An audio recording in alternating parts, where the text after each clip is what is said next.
PSOE e BNG demostraron entenderse en Vilagarcía para a investidura como alcalde de Alberto Varela e tamén noutros puntos ao longo destes primeiros 6 meses de mandato. As dúas formacións abren agora un período de negociación para acadar un pacto de gobernabilidade para os vindeiros 3 anos e medio. Hai proxectos, hai cuestións como o PEXón, os orzamentos que non deberían adiarse moito no tempo. E o que queremos é que sexa unha legislatura estable, que temos 3 anos e medio por diante e hai que contribuir a desatascar cuestións que afectan a cidadanía de forma notable.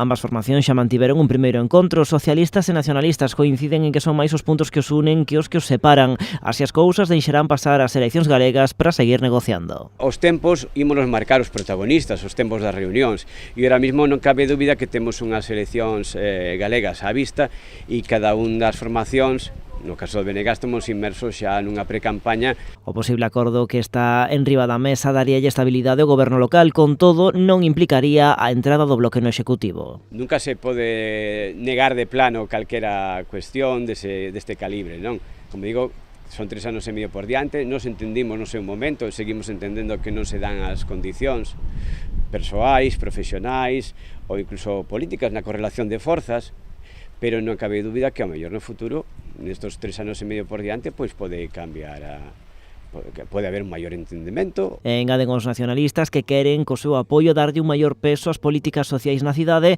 así como contribuir a frear a expansión do cemento, poñendo foco na mellora do mantemento do público fronte a grandes e custosos proxectos.